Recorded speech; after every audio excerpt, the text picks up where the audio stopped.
Recently Ghatshila গেছিলাম, ওখান থেকে ঘুরে আসার পর প্রচণ্ড ট্যান হয়েছে মুখে, আমি সেটা বুঝতে পারছি। মানে এভাবে হয়তো বোঝা যাচ্ছে না, কিন্তু আমি ফিল করছি আর কি, গায়ে হাতে মুখে প্রচণ্ড ট্যান পড়েছে।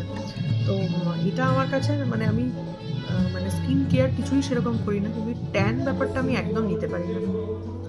তো আমি প্রচুর সার্চ করে নানা রকম খোঁজার চেষ্টা করছি আর কি, হোম রেমেডি, যে কীভাবে ট্যান রিমুভ হয় সহজ পদ্ধতিতে, ঘরোয়া পদ্ধতিতে। তো সেটা আমি একটা পেয়েছি, সেটাই আজকে শেয়ার করবো তোমাদের সাথে। এটা আমি ইউজ করি গার্নিয়ারের, এটা দিয়ে আগে টিস্যুটা দিয়ে মুখটা ভালোভাবে ক্লিন করে নেব।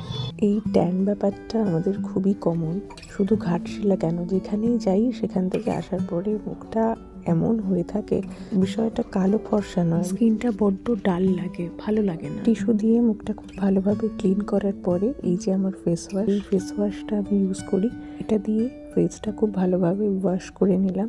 দেন জিনিসটা তৈরি করার পালা। একটা তাওয়ায় হলুদ নিলাম, ভালোভাবে রোস্ট করে নিলাম। এই হলুদ রংটা কালচে হয়ে আসলে গ্যাস বন্ধ করে দিতে হবে। এবার তাতে মেশাতে হবে অল্প দুধ এবং মধু, ব্যাস তোমার কাজ শেষ।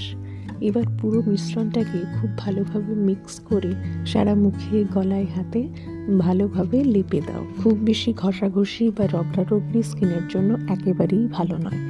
আলতো হাতে সারা মুখে অ্যাপ্লাই করো, দেন অপেক্ষা করো 10 minute. And this is the result.